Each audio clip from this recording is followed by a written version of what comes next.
Welcome to From Startup to Grown Up, the podcast. My name is Alisa Cohn. I'm an executive coach, an angel investor, and the author of From Startup to Grown Up. Each week, I talk to founders, creators, advisors, investors, and builders of all kinds about their insights and experiences in going from startup to grown up.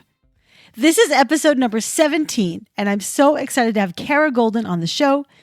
Kara is the CEO and co-founder of Hint, the flavored water company. Prior to that, she was a tech executive and a media executive. And we have this really rich conversation. We talk about what it was like co-founding with her husband, Theo, why she decided to take in outside money after bootstrapping for quite a while, and how she landed John Legend as an investor.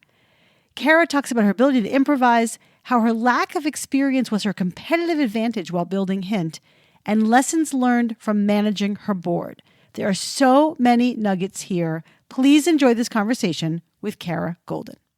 Kara, welcome to the show. Thank you so much for having me. I'm very excited to be here. I'm so excited to have you. And there's so much to talk about, but I want to tell a story. I wanted to talk about a story that you tell in Undaunted, your amazing book, your award-winning book. And it is this, that after you had 3 kids, you were pregnant with your 4th child. You were on your way to a scheduled C-section. And before, as you were going to your C-section, you stopped by Whole Foods to seal the deal with your first sale to Whole Foods. True or false? This is all true. I was super pregnant, and basically, I woke up that morning. I didn't have to be at the hospital until that afternoon, and my husband said to me, "What do you want to do this morning?" I think he was thinking, go to brunch or go on a walk or something. And that's when I said, well, we have these 2 pallets of Hint in the garage that were supposed to be here 2 weeks ago, and they showed up yesterday. And I think I'd like to try and get it into Whole Foods before I go have a baby. And I was having a planned C-section. He sort of laughed and said, okay, let's get in the car. And we got in the car and went to Whole Foods. He was nice enough. He brought a dolly with him, to actually carry cases in. He loaded up 10 cases. This, by the way, he was an intellectual property attorney in Silicon Valley. He wasn't used to loading up cases on a dolly, but he was a good guy. But also your co-founder. Right. Husband and co-founder. Yeah. Exactly. And so we're walking in and I see this guy that I had been talking to, but honestly, hadn't seen him in a couple of months because I was just busy actually trying to launch the product and get it produced. And so when I saw him, I walked up to him, and he's stocking shelves at the time at Whole Foods. I said, "Hi, do you remember me?" And he said, "You're really pregnant." And that was the first thing out of his mouth. And I said, I am. I'm very, very pregnant. And he said, are you going to have a baby in the store? And I was like, I hope not. I'm actually on my way to the hospital, but I wanted to stop by and see you and see if we could get my product on the shelf. And he said, you have your product? And I said, okay, well, can we get my product Hint on the shelf now? And it's really great. Here's some samples. And he said, look, I'll try. I felt like somebody had just popped my balloon at this point. And then suddenly he was like, oh, I'll try. And it was a big letdown. And then, so I left. I went to the hospital. I wasn't sure whether or not. I thought, maybe he will, maybe he won't. And then the next day I got a phone call, and he said, by the way, the product is gone. And I said, who took the product? I had no idea, that it would actually sell. And I think that's a story that resonates so much with people, where you think about getting it on the shelf. How are you going to get on the shelf? What is the product going to look like? What is it going to taste like? But you don't actually think about selling through of the product. At least the first time founder. I mean, you hope that it's going to sell. I certainly didn't imagine that it would sell overnight as fast as it did. And so his concern was not only that he was out of product, but he had created space on the shelf at Whole Foods that now was empty. And he was going to get in trouble with his boss. So we checked out of the hospital early. And that's when actually my husband said, let me just go deliver some cases. You get some rest. And so he went and delivered some more cases. And I mean, the rest is history. That's an incredible story. And in your book, Undaunted, I have to say there's so many beautiful gems of stories like that. You. I just want to call out one more, which is where you talk about you're applying for a job early in your career, like actually probably one of your first jobs. And the people there said no. And you say, but what you heard was maybe.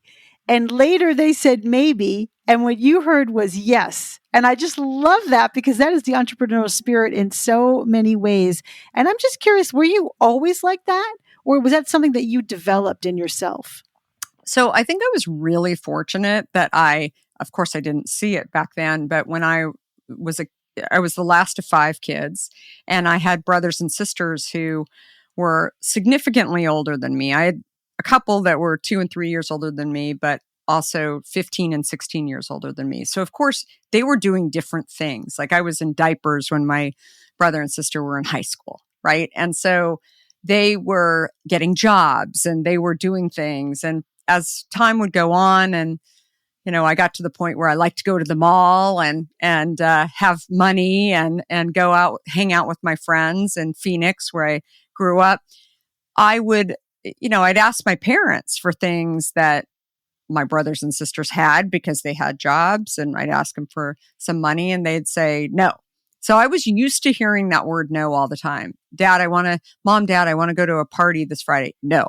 Like they basically were going off of what my brothers, the way they had been, and they were very fast to say no. And so what I realized is that if I could get my dad or my mom to a maybe, I moved them off of no and I got them to a maybe. And so I think like that continued for me in a lot of things, right? That I would hear people, like I was a gymnast growing up and I ran a lot. And so I had coaches and the same thing where I would hear people talk about, what I was able to do or whether or not I was going to be in a meet, for example. If I heard the word no, I would think, okay, I may not get them to yes, but I'll get them to maybe. Like maybe if you show up, you'll be able to do it. And then just the idea that I took that maybe and then I showed up and I said, you said maybe. And I would remind people about it. They'd say, fine, go ahead. Right. Like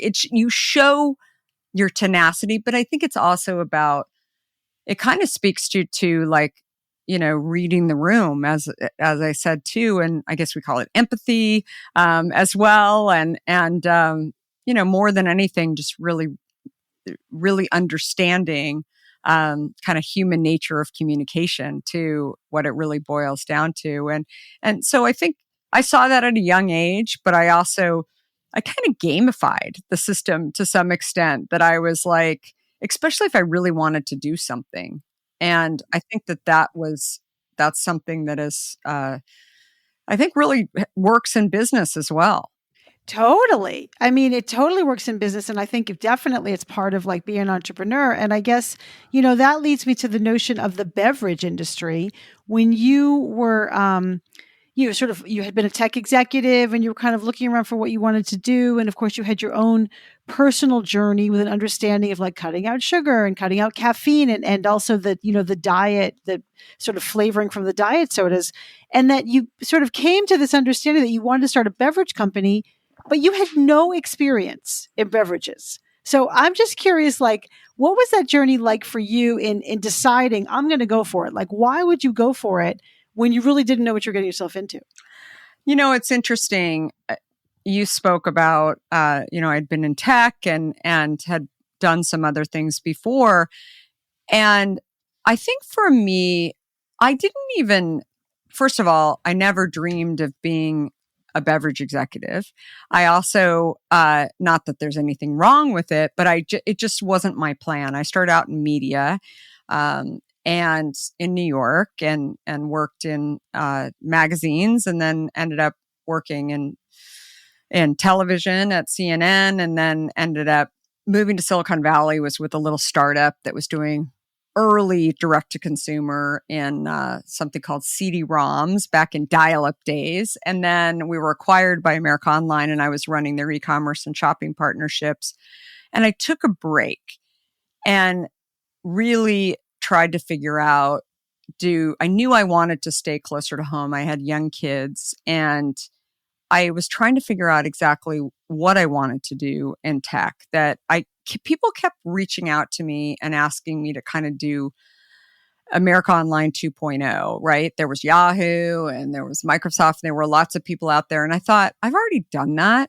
And why would I go compete and try and blow up something that I had just created, right? It was sort of, it seemed really not very normal to me in some way. And so that's when I really started thinking about my children. I was going to take a break. I was going to enjoy being with them.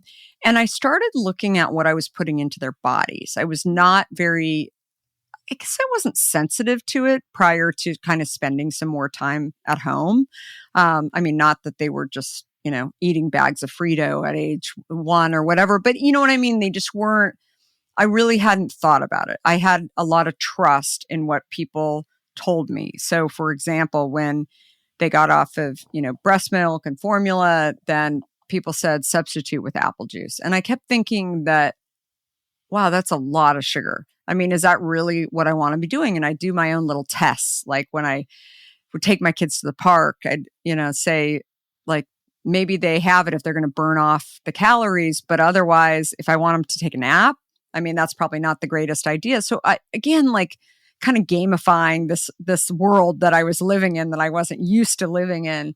And at some point along the way, I started reading labels, and it really started with my kids, but then it quickly sort of I focused on what I was putting in my body, because I thought, here I am trying to make my kids and my family super healthy, and I'm not practicing what I'm preaching. I was drinking tons of Diet Coke since I was in high school.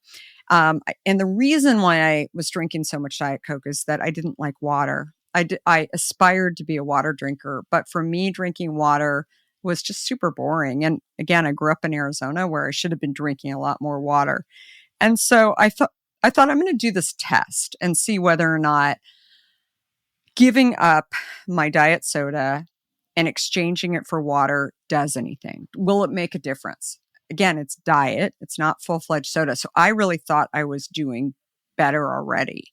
And so 2.5 weeks later, first of all, after a few days of not drinking Diet Coke, I had massive headaches. I had huge stomach issues. I was really going through my own detox. I just didn't feel well at all. Then I woke up 2.5 weeks later and I was like, okay, I'm like not as foggy. I had terrible adult acne that was totally clearing up on its own. I hadn't done anything. I'd never had acne until I was an adult. And also, I had lost a bunch of weight. I lost over 20 pounds in 2.5 weeks. And at that point, I was really like, wow, this is wild. I mean, here I am drinking diet. I give up diet and all this happens. I mean, this is crazy, except there's one problem. Water is just not going to do it for me for very long. I didn't want to go back to drinking diet soda, but I thought, what do I do to solve this problem? So I started slicing up fruit and I threw it in the water. And at that point, I thought, okay, this is all I need. I was giving it to my kids. They loved it. Friends were asking me, what kind of fruit do you have in your water? They'd see it, half a pomegranate in the water. They would ask me, what are you doing? And I thought, well, if there was a water that I could just go buy that was like this, but everything has some kind of sweetener in it. And so I didn't think about launching it until people started saying to me, that'd be so cool. Like I never really realized that everything has so many sweeteners in it. Vitamin water was like the hottest thing on the shelves. This is 17 years ago. And I was shocked at how much sugar was in. They didn't have a diet version, but I was shocked because I thought, there's so many products. Like for me, it was diet soda, There's vitamin water. There's things that are low fat, kind of healthy perception versus healthy reality products that are out there. And it's kind of sad, right? That we're tricked into believing that things are better for us than they are. Here, I considered myself to be a pretty smart person, and I had been fooled by these words. And so it was at that point when I thought, I'm not doing anything anyway. I mean, I'm being a mom and staying at home with my kids, but I thought maybe the fruit that I'm putting in the water, maybe I'm onto something. I never thought about it as I'm going to go be an entrepreneur now. Here I'd worked for incredible entrepreneurs, including Ted Turner and people who had worked for Steve Jobs. I never worked for Steve Jobs, but AOL with Steve Case as well. So I had seen and supported entrepreneurs, but I had never been, I had never sort of thought that one day after I support all these people that I'm going to go and launch my own thing. But when I saw this problem, when I saw this idea that I had that could actually help a lot of people just by showing them through a physical product that tastes good, that they can actually get healthier, that's what's really sold me on this concept, because I realized that I thought that so many people had been fooled like me. Then I also looked at these industries. They're multi-billion-dollar industries, the diet industry, the diet soda industry. And I thought, if I could just launch a product that tastes great, little did I know that I had created an entirely new category in the beverage industry called unsweetened flavored water, which is a whole other story. But also just sometimes I think that if you think too much about, why you can't do something, I didn't have experience. I had never been an entrepreneur. The idea still to this day, if somebody were to tell me, okay, you're not just launching a company, but you're launching an entirely new category, that's daunting, right? Instead, don't go there. Just get through every day and keep making progress. That's the most important piece. I just spoke to Sid from True Pill and Elon Twig from Trip Actions, and they both said, if I had known too much about this industry, I wouldn't have done it, because it would have been too daunting to disrupt the industry. So that healthy naivete and that healthy curiosity and then also I think your ability to gamify and your desire and your nature to gamify things sounds like it really helped you, frankly, launch into something you had no business launching into. Totally. And I think that's the problem. And, I'll even go out on a limb and say the more educated you are, the, smarter you are, it's definitely where, you're your own worst enemy, because you end up being in a place where you convince yourself that you can't do something instead of convincing yourself, okay, I should try. And again, you have to figure out the risks. My dad would always talk to me about thinking about what's the worst that can happen. Sometimes when I was in my trying to get him from a no to a maybe, he'd say, what's this going to cost me? Right? Or what's this going to cost you when I got a little bit older? But, no matter how you evaluate things, and I think that it's, when you ask yourself that question, if the risk isn't that big, whether it's, how much money you're going to spend, or, if you're going to die, what are the odds, right? All of those kind of things, then why not just go do it? Because if nothing else, you just add to your adventure. You add to conquering your fears. You add to doing something that you didn't know how it was going to turn out. And I think today, the most interesting people, the most curious people, the people that actually are the most successful are the people that feared those things along the way, but figured out how to push through. Yes, push through and being able to take risks and kind of deal with them. And another risk that you took was you co-founded with your husband. So on the one hand, there's something really great in that. There's a lot of successful models of co-founding with your romantic partners. And then on the other hand, that's just risky. There's something else to say. So, what was the greatest part of that, and what was the most difficult? What has been a great part of that, and what has been a most difficult part of that?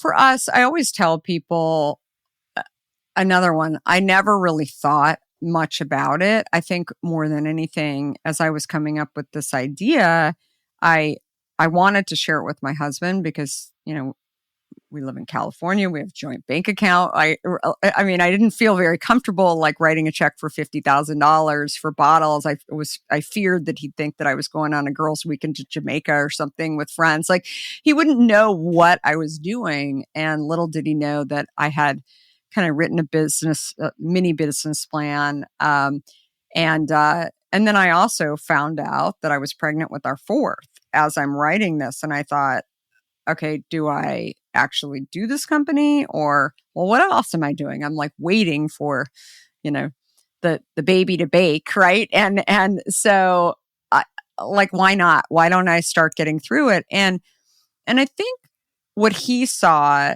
which I think is, incredible, still to this day, is that he saw that this was a really big idea. He thought it was crazy on many fronts. I think we've always had this relationship where he doesn't hold back on saying, I think that's a really bad idea, or, that seems really nutty. I hope you have fun. I mean, that's kind of been our, our relationship over the years.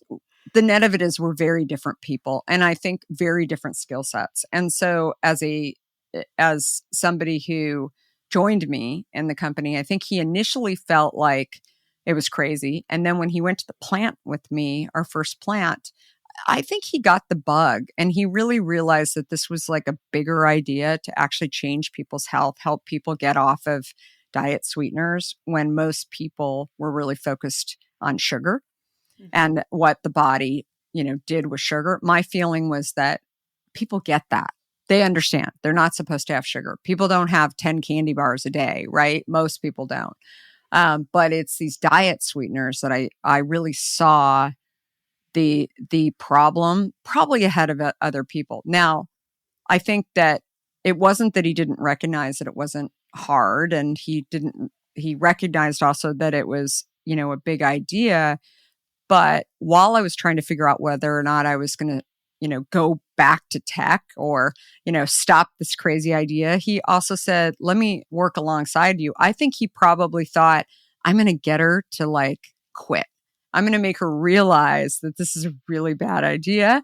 And, he was an intellectual property attorney. And as I mentioned earlier, and instead, he said, how can I deliver cases for you? I mean, again, here we are. I'm, don't have a job. He's in between. He had left Netscape. And so we have these 4 kids, and it was kind of divide and conquer mentality, 4 young kids under the age of 6. And so, some days I was watching the kids. He said, oh, let me just load up the cases and then I'll drive them over there. And it was fine. And then as the company got bigger too, I mean, actually having a general counsel as a young company, I mean, he was definitely able to help on that front. But also, I think his curiosity prior to going to law school, he had worked in a lab. He thought he was going to go to med school. Like he was always really interested in sort of more the science side. And here I was saying, okay, it's really easy. Fruit and water and no preservatives. And he was like, okay, that's really hard. People were saying it was impossible to do it. Again, going back to this whole gamify thing, where when I hear it's impossible, I'm like, how do you know it's impossible? Well, no one's ever done it before. Okay, well, so is it really impossible, or does it really mean that no one's ever done it before? So going back to, I guess, my early days, all those kind of things all seem the same to me. Yeah, that makes sense. It's funny that he joined you in the business a little bit like to get you from a yes to a maybe and from a maybe to a no, but it didn't work that way. It's interesting that you say that. But, I remember one of the things, this is a really fun story, when we were first starting out and I was asked to speak at this conference is to sort of, why did you go from tech to starting a beverage company? And at the last minute, they said, would your husband, who's, chief operating officer, co-founder, can we interview both of you guys? And I was like, together? Like at the same time?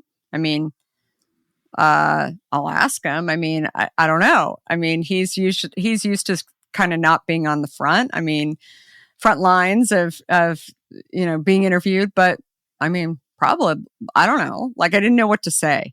And so I asked him and he said, okay. And I asked for questions ahead of time. They gave me some questions.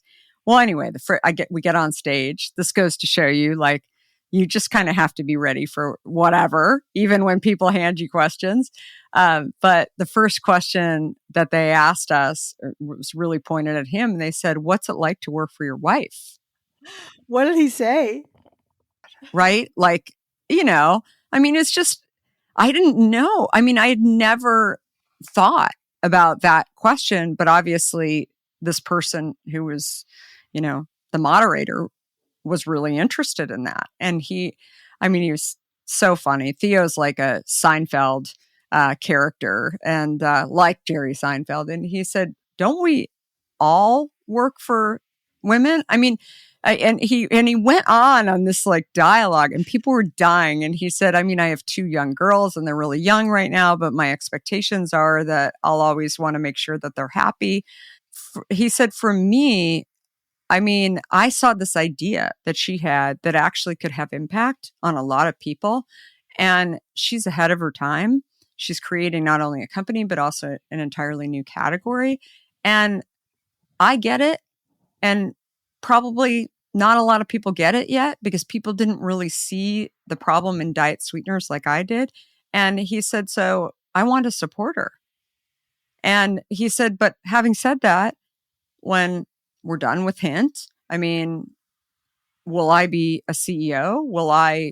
Will she support me? Maybe.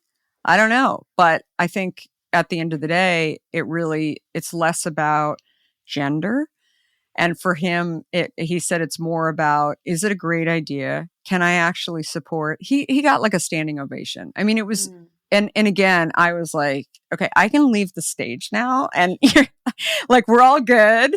And it was an awesome speech. That is amazing and speaks volumes, I think, about kind of him and his attitude and your relationship overall. Even this notion of like, don't you want to support your spouse? I mean, thinking about it that way. But I am curious. I would just say that I know spouses and romantic partners who work together one way or the other. And in some cases, it changes their relationship. It's hard to know when to cut off work. It can kind of bring tension. It can also be very joyful because I spoke to, for my book From Startup to Grown Up, I spoke to Michelle Romanow, who co-founded Clearco with her then romantic partner.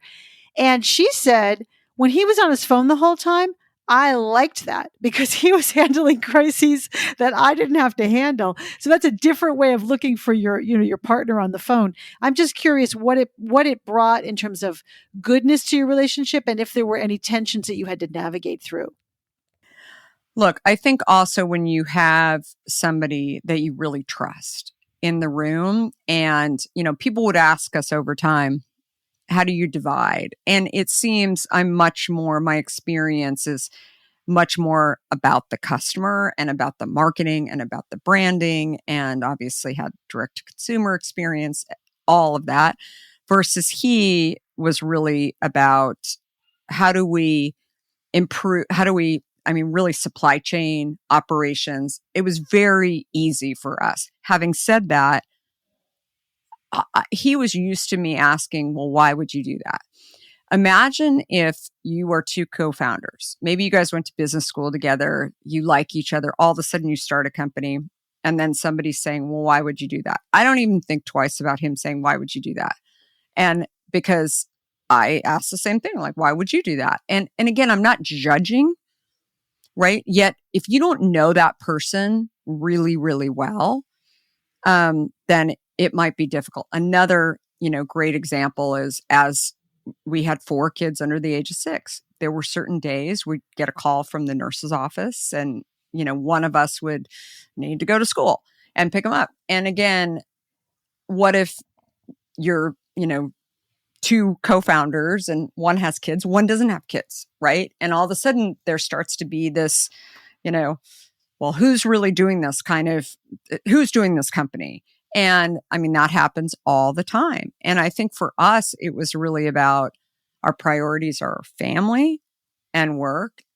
And we have a mission to solve and help people understand that it is possible to get healthy through changing this habit. And we both really, really believed it. And so there was like, it just seemed super normal. I think it was more abnormal for other people. I remember this one other story. There's so many stories along the way where we were raising money early on. And there was a VC firm that had reached out to us. They loved our product. They drank it all the time.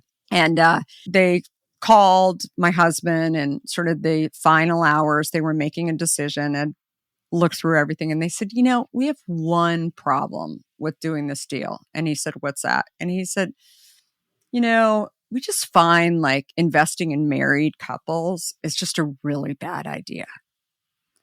And it had never come up before this moment. And he said, like, how do you guys make decisions about things? I mean, I get that you guys have different skill sets, all that kind of stuff. And he said, so Theo said something really smart. He said, so it's interesting. Like, who have you invested in a married couple that, where it hasn't worked out? And he said, well, we haven't. And he said, oh, well, so what are you thinking about? Like, who are the married people that you've invested in or not invested in that you have read about, listen to them on podcasts, whatever, what is the problem? And he's like, well, I can't think of any right now. And this is a major VC and a major partner. And he said, okay, so why are you worried? Yeah. And he said, well, I've just heard like it's a really bad idea. And so in the end, there's two stories there. One, he didn't know what he was saying. He had picked up on something and sort of had this idea in his head that it was a bad idea, right? But then the other piece of it is people tell you that they're not investing for lots of different reasons, right? And you never really know if that was really the reason. Like if he even remembers to this day saying this to Theo, right? I mean, he could have just really, like, maybe he doesn't invest in women with red hair. Or I don't know. Maybe or even like with Tam, who knows, right? But then people latch onto something that they want to say. They latch onto something because they know that you can't respond to it and it's their exit, right? From this conversation. And once you know that, then it's, you're just like, oh, whatever. And you have to move on. And I think that's just another story along the journey that I think there's a lot of lessons from that. Yeah. Oh, yeah. Well, on that topic, you bootstrapped Hint for quite a while, and then you decided to take in some money. What was that? Why did you decide to take in some money, and what was the process like for you to meet the right investors? So it was interesting. Like the first couple of years, we did not take in any capital. And I primarily didn't take in capital because we didn't know what we were doing. I mean, at all. Like it was I figured out in the first month that we were not just launching a company, but we were launching an entirely new category. But then I felt like, and primarily Whole Foods, love Whole Foods, but the Whole Foods, like we launched there, it was being successful there. But every time I felt like I was gaining success, they'd raise the bar. I'd say, we went in with a 2-month shelf life, and then they'd say, okay, I'd almost duck from the buyers when I would, be in the store because they'd say, okay, next time we get an order, we need product that has 6 months. And I'm like, that's not going to happen. I mean, we are so lucky to have a product that is no preservatives at 2 months. So I don't even know. So they were basically raising the bar, and I had no idea how I was going to be able to achieve what they wanted, I guess is the net of it.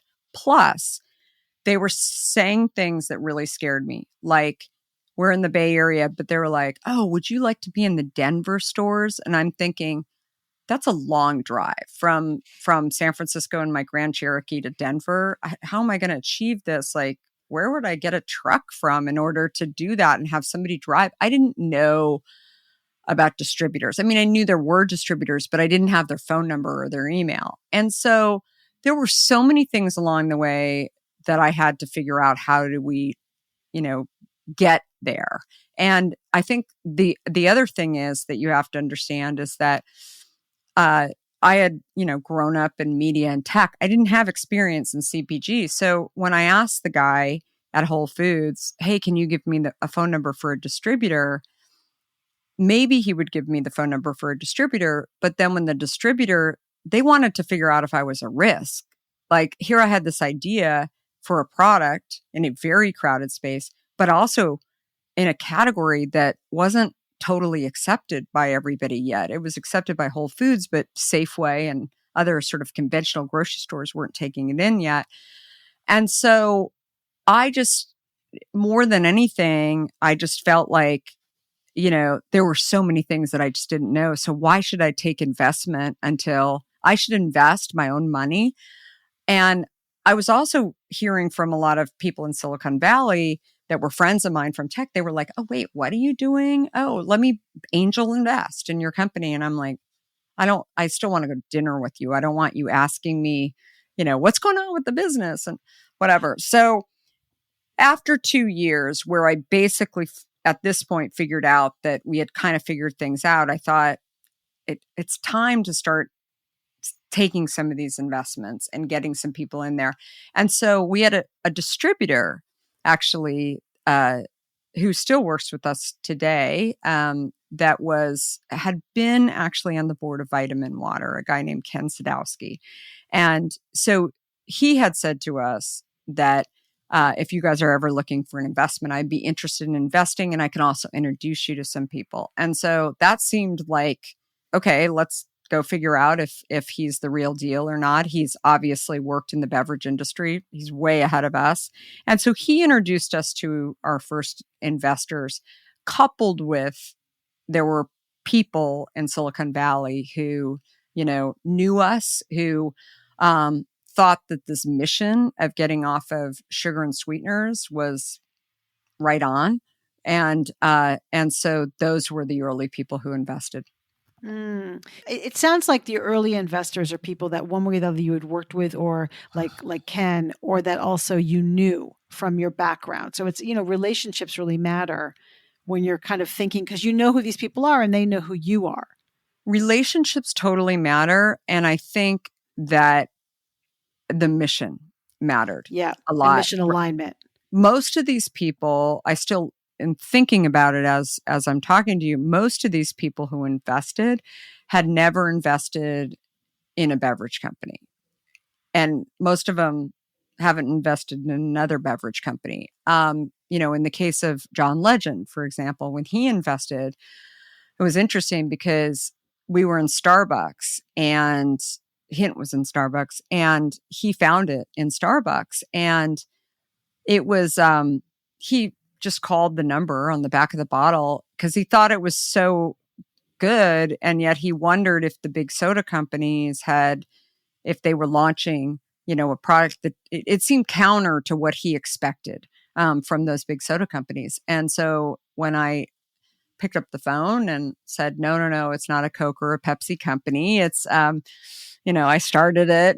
And I think, like, for him, John, of course, has some things that are really close to his heart and bigger. And this is even before his career had taken off to what it is today. But for him, he really believed that it had purpose and it had mission, and he, I think to this day, would say that he believed in me, right? Mm-hmm. And he believed that it was so crazy and you need somebody who's a little crazy to go and take this risk and do something. And he was backing me. Plus, he liked the drink. So it helped him drink water. So right, right. So you all have really had this incredible success, and I know it has to do with also building a team and making sure you have the right people. I'm curious. Could you take us back to like let's say an early senior hire? What was it like for you to hire kind of one of your early senior people, and what did you think about? What was that transition like? Because at some point it goes from you and Theo to probably a few employees, but then you're bringing on more senior people. That becomes a real company. What was that like? I think, first of all, I was just talking to somebody about this yesterday that, obviously really important when you're bringing somebody on, because you've been doing the job. On the one hand, you really like people to help you, but your expectations, right, are you've been doing the job. And so you sort of have opinions. And I think you have to let people do it their way, right? To some extent, you have to train them and sort of hand them what you know or what you think you know. But I made a huge mistake early on by thinking, because I didn't have experience, I sort of, I didn't give myself enough credit, right, for being able to figure stuff out. And we hired and spent a lot of money early on in hiring experience, right?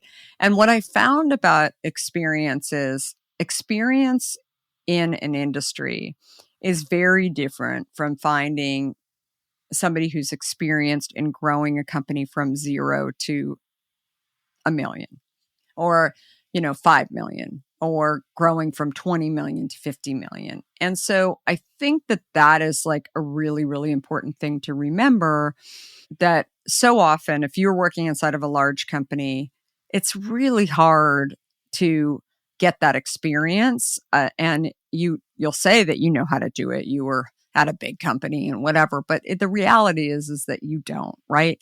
One of my best examples was, I remember when I was launching Hint, and I mentioned Safeway earlier, my dad had launched a product called Healthy Choice, or as a part of Armor Food Company. They had been acquired by ConAgra. And so I figured, well, he'll know how to like get our product into Safeway, even though it's a different category. It's frozen food. It's not very far away from, beverages and how that's done. And so I asked him, like, oh, how do I do it? And he said, I have no idea. I mean, I worked inside of a large company. And that's what happens with large companies, is they have a big contract, maybe frozen food and some other parts of the store. And so the space is already allocated. And so when you hire these experienced people, a lot of them don't know that, because they've basically been, invited in, versus actually asking for, the meeting kind of thing. So I think there's a lot of lessons there, early on. So we made a lot of mistakes early on and sort of hiring for experience. The other thing that I've learned too is that I remember the first person who quit, and I remember thinking, oh my God, I've like failed, right? And here they, Devastating. right? Yeah. I mean, Yeah, it's so right? true. You hold it against yourself. You think, seen it coming, they're leaving me because I suck, my product sucks, whatever. And what I realized is that people really know themselves. There are certain people that love that 0 to 1 million stage, and they'll go and they'll hop from those jobs. And that's what they do. And you can say they're not loyal, you can say all this stuff, but whatever, move on. It's not you, it's like what they do.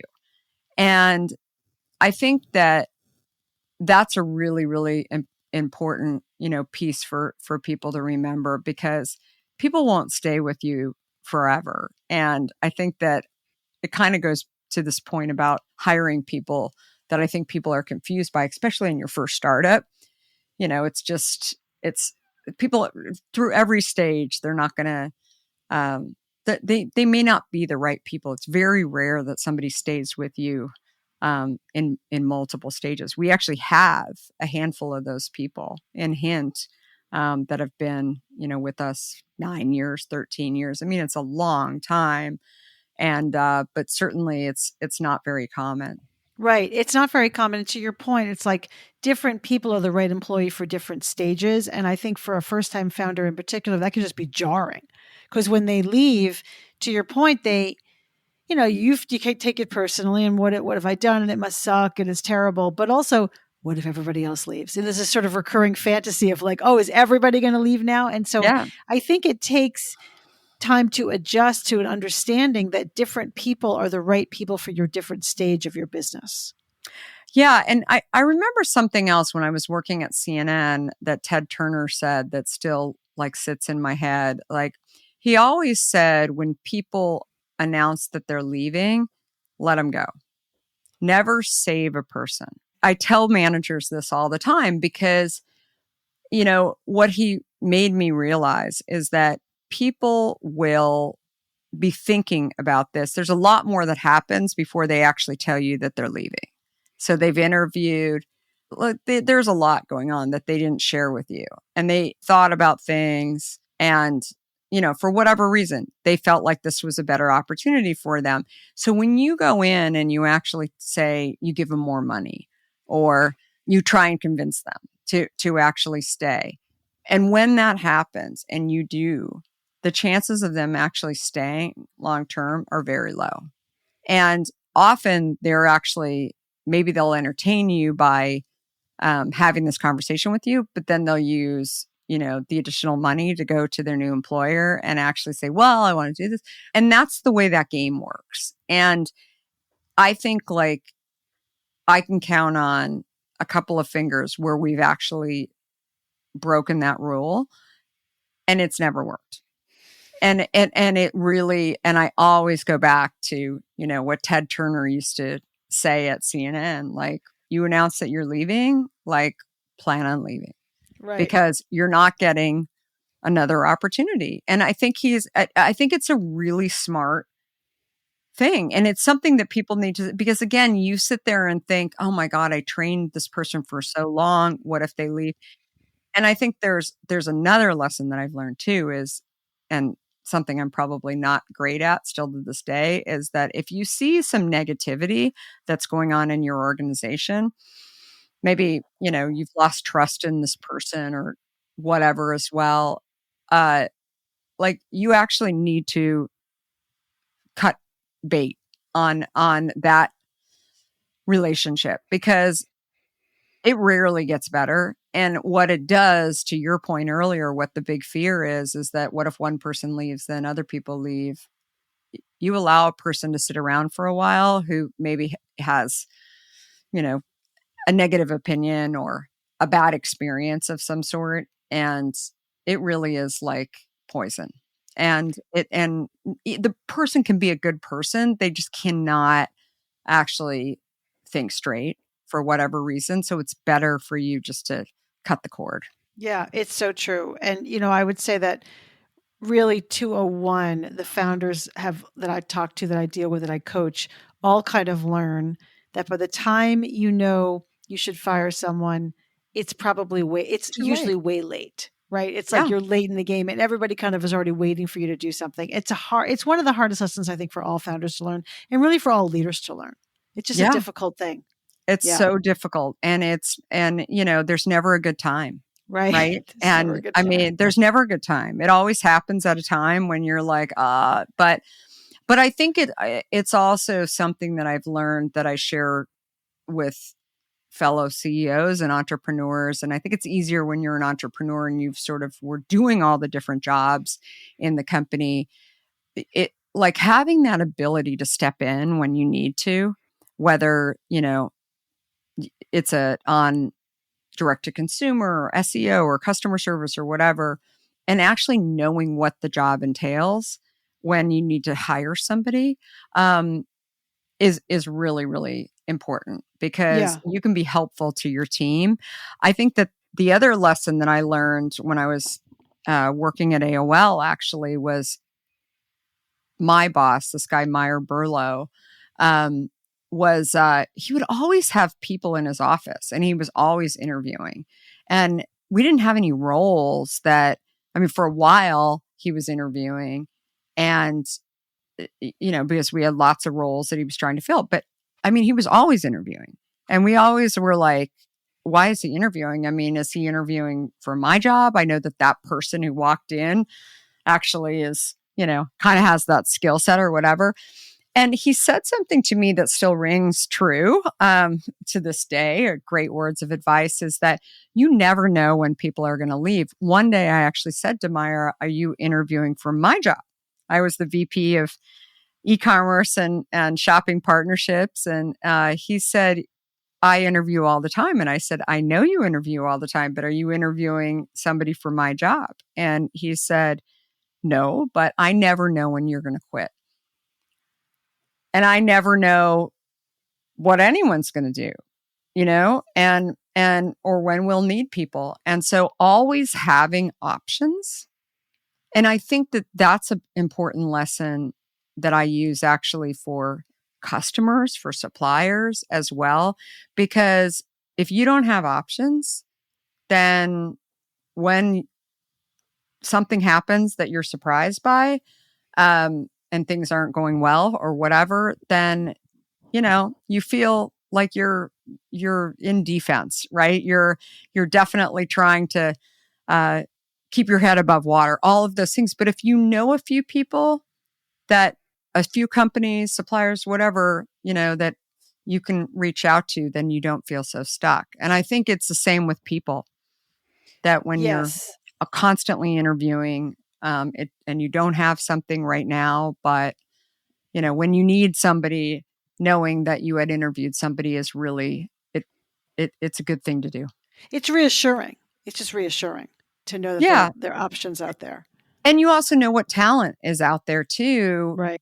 And, maybe you also know what you're doing wrong. Right. And like you're learning from people what they do, what their expectations are. So I've just found that it's an important part of growing a company as well. And again, I use that for suppliers. I use that for customers. I use it for employees as well. So I think it's a really important, and investors, by the way, I think always being, open to scheduling yourself a percentage of your time to always be thinking about, okay, this is an area where I don't really have options, that I should have options. Right. Or I want to learn a little bit more about an industry or, I think that's important because a lot of time people are like, oh, we're not hiring. So, we shouldn't actually be interviewing people, but I think it's an important thing to do.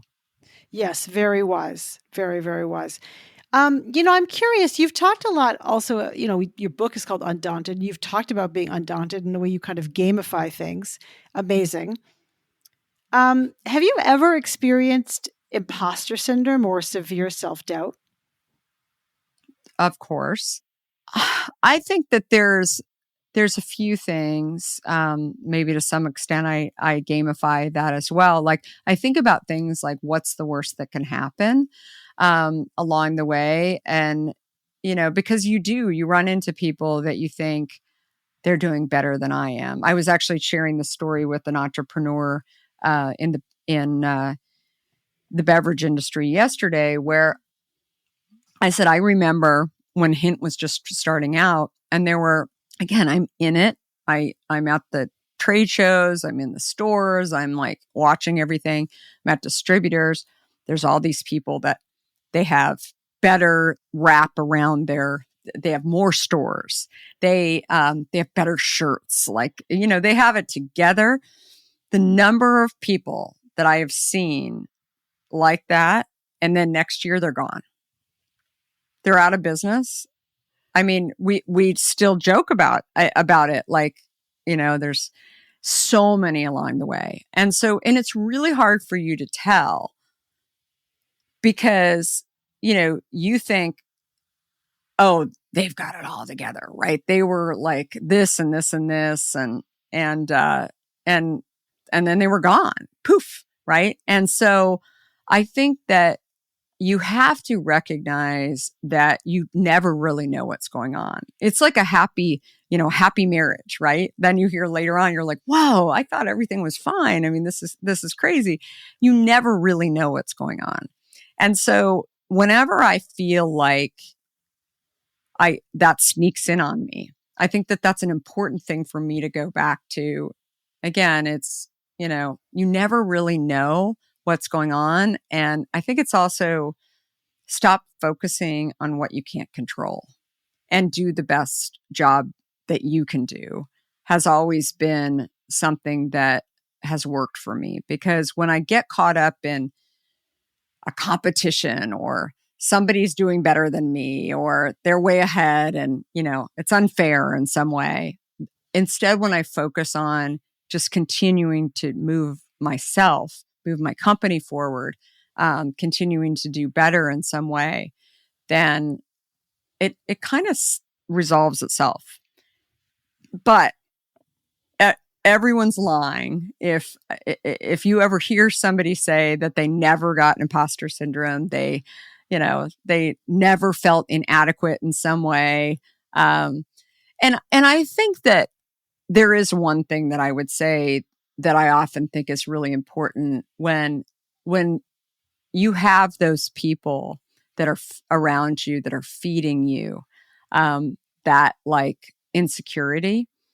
It doesn't mean you have to, totally ghost them or whatever, but I think you just have to make sure that you manage it properly because, right? Like if people are, my mom used to say this all the time, like when you actually tell people your problem, right? The next time they see you, especially people you like a lot, the next time they see, oh, how's it going? Because they care, right? And versus actually, if you want to get out of the situation, you don't want to feel insecure about it. It's not that you don't talk about things, but you have to surround yourself with more people that maybe are going to be helpful, that maybe they're going to, help you get out versus keeping you in. Right. Right. And that they're uplifting and that they're bringing you nourishing, kind of content and not just kind of recycled, negative content or kind of continuing to recycle a story that doesn't help you, that doesn't serve No, you. it's not helping you. And I think, even starting a company, I think that so many people talk about the loneliness of being an entrepreneur and, the imposter syndrome and all the things. Check like who you're surrounding yourself with, because if you're sitting there head down, you're in your company, you're with your co-founder only, you go back and you call your parents or whoever your best friend, they're going to be focusing on the things that they think you care about, right? And I think oftentimes you need to sort of get out there, surround yourself with people that don't really know what's going on or whatever that might, and maybe people hear your story along the way and they're helpful, but surround yourself with helpers, I guess, especially during that time. I love that. That's good words to live by. Surround yourself with helpers. So just a few more questions. Kara, I'm curious, what do you wish you had known earlier on your journey? I always used to think that, and I touched on this a little bit earlier, but experience, right? And I think that, the more experience you have, the higher you get up in an organization, that defines you. And I think today, and I think it's sort of I've thought a lot about this because I think it's sort of coupled with people also trying to figure out who they are, maybe a little bit more too. But just because you're a VP in a company or a CEO of a company, it doesn't mean that, you're wiser. It doesn't mean that you can't be learning. In fact, I actually encourage people to always be thinking about what else can I be learning and always look for those opportunities, because I think what I've seen in my journey is that the more experienced people are, when they stop learning, when they actually have said too many times that they're, this high level, they have all this experience, whatever, they're actually not very happy. And I think that the happier you are, the more likely you are to be able to have a longer journey. And I think that I didn't know that. I don't think they teach that in school. I think they teach it that what they teach in school is, you're an engineer, you're a marketer, you're a tech executive, you're an entrepreneur, whatever it is, versus actually figuring out what people enjoy now. And again, you can change your mind. You've changed your mind, right, over time. And I think most Certainly. interesting people that I know have actually changed their mind. And yet that's not like really encouraged in school. That's not, I don't know. I just feel like that conversation is not really happening. And yet I wish I certainly didn't know that. And I didn't know that I was going to be, you know, in media and then in tech and then an entrepreneur in the beverage industry. I mean, it's sort of, if I heard that somebody had done that, I'd think, wait, how did you get there? Like how did that happen along the way? But more importantly, the reason why I did what I did all along the way is that I was curious. I was constantly learning. I felt like I was solving puzzles along the way. I enjoyed it. All of those things. I think titles to this day are silly.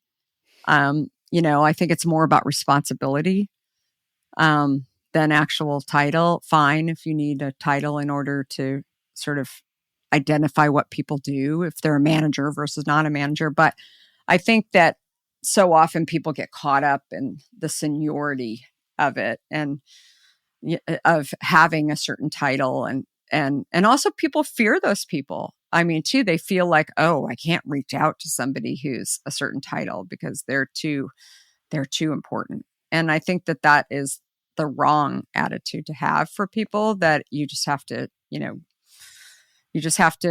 sort of pretend that they're not CEOs of companies or whatever. Yeah, that's really well said. Absolutely. My last question is this: what advice do you have for other founders as they embark on their own journeys to grow into leaders? Well, I touched on this just now. I think always be learning. And I think that the best leaders are people who really, really think that they still have a lot to learn, and that they're empathetic. They are willing to roll up their sleeves and get involved and be human. And then I think also we've definitely seen this throughout the pandemic. I think that the best leaders clearly are the people who kind of encompass all of those things and also are willing to kind of share who they are, right? That they're not perfect and that they have ups and downs along the way. They've had fears. But the key thing that I've seen is that they figure out as leaders, how do they continue moving forward? I think integrity is something that you can never, undervalue integrity, because I think still to this day, you'll be found out if you don't have integrity. And I think that is something that is really hard to kind of wipe away in some way, and for people to forget as well. That I think it's a trait that people, if you don't have integrity, I think it's something that is carried with you for a long time. Mm-hmm. And I think that always be sure, as a founder, as a leader, to do things that are right. Don't be afraid to speak up. And you'll have haters along the way, that people might want you to do things differently. But keeping integrity at the top of your list is really the way to go. Love it. Love it. Love it. Love it. Kara, thank you so much for your time today. Thank you. Kara Goldin, author of Undaunted, founder of Hint. So go pick up some Hint and go pick up some Undaunted. the wonderful book and follow Kara on LinkedIn. Really great to spend time with you. Thank you so much. So fun. Thank you. Thanks for listening to From Startup to Grown Up. If you like what you heard, give it a review on Apple Podcasts so other people can find it. And if you know of a founder or someone else who is meant to be on this podcast, drop me a line through my website, alisacohn.com.